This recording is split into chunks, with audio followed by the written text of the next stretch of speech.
अस्सलाम वालेकुम। कैसी है मेरी यूट्यूब फैमिली? आई होप आप सब ठीक होंगे, मैं भी ठीक हूँ।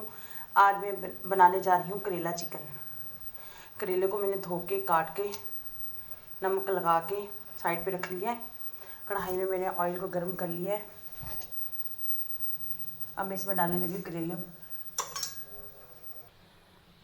ऑयल अच्छे से गर्म हो चुका है। अब मैं इसमें डालने लगी करेले।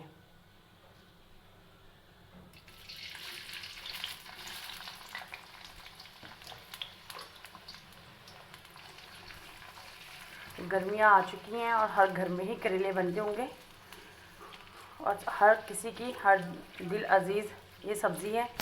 आप एक दफ़ा मेरे तरीके से ज़रूर बनाइएगा, इंशाल्लाह आपको पसंद आएगी रेसिपी। मैं इनको फ्राई करती हूँ लाइट ब्राउन होने तक। करेला के ऊपर से जो स्किन रिमूव की जाती है उसको फेंकना नहीं है आपने, उसको भी धो के वॉश करके, जैसे हम करेलों को धोते हैं उसी तरह इसको भी धो के वॉश करके थोड़ा सा हल्का सा ड्राई करके साइड पे रख लेना है। इसको भी हमने फ्राई करना है। ये भी सालन में मैं डालूँगी। फ्राई करने के बाद बहुत ही क्रिस्पी लगते हैं। करेले जैसे फ्राई होते हैं, उसके बाद मैं इनको फ्राई करती हूँ। करेलों को धोने के बाद आपने बिल्कुल ड्राई नहीं करना, जो वो हल्के से पापड़ टाइप हो जाते हैं ना, फिर वो अच्छे से फ्राई नहीं होते। फ्राई होने के बाद क्रिस्पी से हो जाते हैं और फिर उनका सालन अच्छा सा नहीं बनता है। ये देखें, आप करेले अपनी रंगत चेंज कर रहे हैं, जैसे लाइट ब्राउन होते हैं। फिर मैं आपको दिखाती हूँ। जो चैनल पर न्यू है वो प्लीज़ चैनल को लाइक करें, सब्सक्राइब करें, बेल के बटन को प्रेस करें ताकि आने वाली हर न्यू वीडियो आपको जल्द से जल्द मिल सके। सपोर्ट करें एक दूसरे को, सपोर्ट करने से हम आगे बढ़ते हैं। आपकी सपोर्ट की हमें बेहद ज़रूरत है।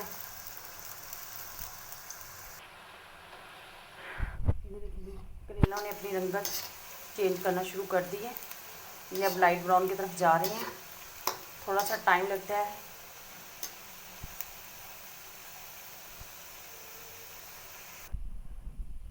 ये देखिए, ये तकरीबन करेले ब्राउन हो चुके हैं। बस मैं 2 मिनट इन्हें और फ्राई करूँगी और फिर इन्हें बाहर निकाल लूँगी।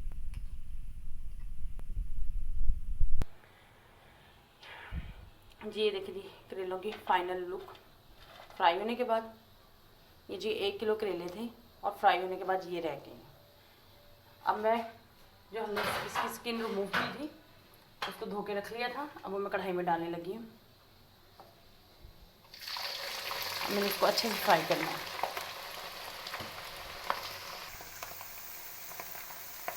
जी देखिए, ये भी फ्राई हो रहे हैं जी, अपनी रंगत चेंज कर रहे हैं कलर को।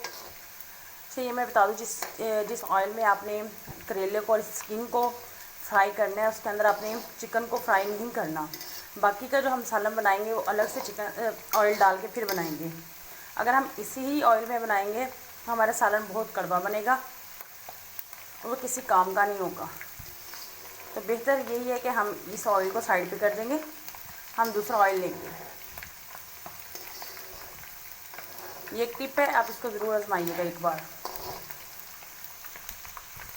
मैं हमेशा ऐसे ही बनाती हूँ और जिससे मेरे करेले कभी भी कड़वे नहीं बनते, हमेशा ही बहुत मज़े के और अच्छे और टेस्टी बनते हैं। आप लोग भी ज़रूर ट्राई कीजिएगा ऐसे ही। और फ्राई का काम जो भी करना हो, जैसे कि करेला फ्राई करना है, ये चीज़ फ्राई करनी है आपने, तो हमेशा लोहे की कढ़ाई को ही तरजीह दिया करें। जी ये देखें, ये भी फ्राई हो चुके हैं। अब मैं आगे बताती हूँ कि आगे ही मैंने सालन को कैसे तैयार करना है। मैंने ले लिया 1/2 कप घी। आप ऑयल भी यूज़ कर सकते हैं, लेकिन मुझे ये रेसिपी घी में ज़्यादा मज़े की लगती है, इसलिए मैंने घी ले लिया 1/2 कप। मेरे पास 1/2 kg चिकन है और बस ये था 1 किलो करेले थे जो फ्राई होने के बाद ये रह चुके हैं। उसी हिसाब से मैंने ऑयल लिया है। अब मैं डालने लगी बड़ी इलायची के चंद दाने इसके अंदर, 4 अदद लौंग। जैसे कड़कड़ाती हैं मैं इसके अंदर चिकन को डाल दूँगी। ये इसलिए ज़रूरी होता है कि आपके चिकन में स्मेल ना आए, क्योंकि चिकन की मखसूस सी स्मेल होती है। अगर वो सालन में आए तो ना बड़े खाते हैं और ना ही बच्चे, तो उसको दूर करना बेहद ज़रूरी है। जैसे चिकन को करूँगी मैं बहुत अच्छे से फ्राई 10 मिनट तक नमक डालकर। ये मेरा चिकन बहुत अच्छे से फ्राई हो चुका है। अब मैं इसको निकाल लगी हूँ एक साइड पर। अब मैं इसका मसाला तैयार करने लगी हूँ।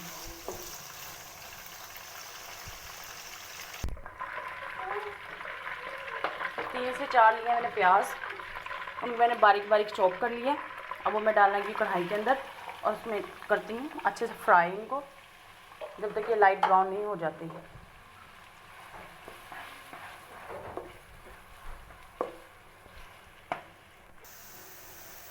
प्याज हमारे लाइट ब्राउन हो चुके हैं। अब मैं इसमें डालने लगी हूँ 2 से 3 चम्मच है अदरक लहसुन का पेस्ट। वो डालकर हमें अच्छे से इसकी करेंगे भुनाई।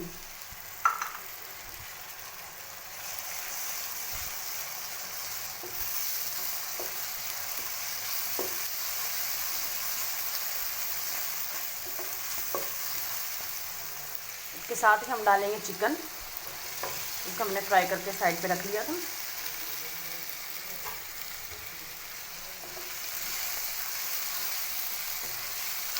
तो जो कसर रहेगी वो भी पूरी हो जाएगी चिकन की।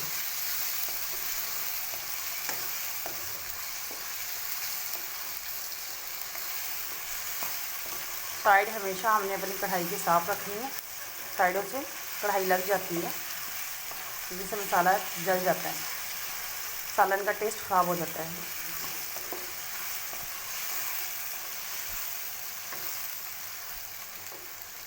इसके साथ ही हम डालेंगे चॉप की हुई 4 से 5 अदद हरी मिर्चें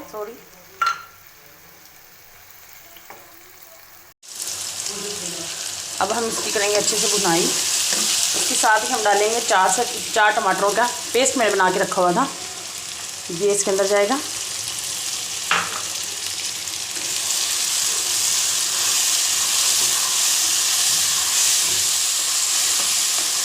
इस चीज़ का आपने भी ख्याल रखना है। मुझसे भी थोड़ी मिस्टेक हो गई क्योंकि ऑयल के साथ आग ज़रा जल्दी पकड़ी जाती है। आँच को मैं करती हूँ थोड़ा कम। अब मैं इसमें स्पाइसेस ऐड करती हूँ जो मैंने इसके अंदर डालने हैं। पहले मैं डालूँगी थोड़ा सा पानी।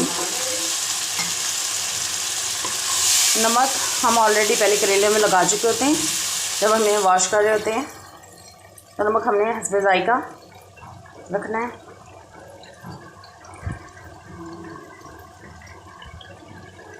इसमें ज़ायका मैं डाल रही हूँ इसमें जितनी मुझे चाहिए कुटी हुई मिर्च। हम थोड़ा स्पाइसेस ज़्यादा खाते हैं, मैं इसलिए नहीं बता रही। आप लोग अपने तरीके जितनी आप लोग खाते हैं उस हिसाब से भी डाल सकते हैं। आधी चम्मच हल्दी,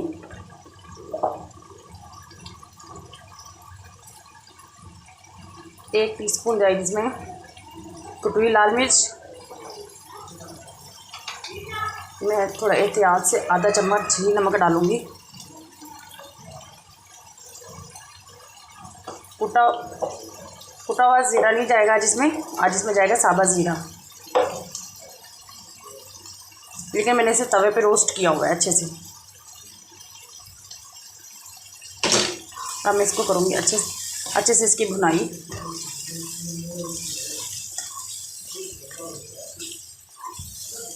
ये सारा सालन ही भुनाई पर है।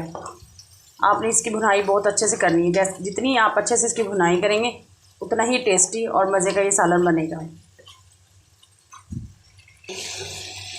चिकन की मैंने अच्छे से भुनाई कर ली है। अब इस टाइम पे मैं इसमें डालने लगी हूँ करेले जो मैंने फ्राई करके रखे हुए हैं।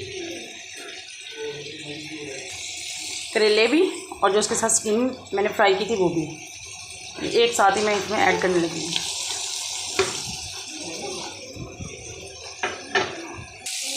या मैं करेले डाल के इसके अंदर थोड़ी सी भुनाई करूँगी और हल्की सी दम वाली आंच पे 5 मिनट इसको रखती हूँ। फिर मैं इसकी फ़ाइनल लुक आपको दिखाती हूँ। अल्हम्दुलिल्लाह हमारे चिकन करेले बन के तैयार हो चुके हैं। ये इसकी फ़ाइनल लुक है। आप भी अपने घर में बनाइएगा, ट्राई कीजिएगा। और एक जब भी आप करेले बनाएं दूध वाली लस्सी ज़रूर बनाया करें। इससे प्यास नहीं लगती, क्योंकि करेला खाने के बाद हमें प्यास बहुत ज़्यादा लगती है। तो ये ज़रूर बनाएं साथ में और इन्जॉय करें। दुआओं में याद रखिएगा। मिलती हूँ नई रेसिपी के साथ। अल्लाह हाफिज़।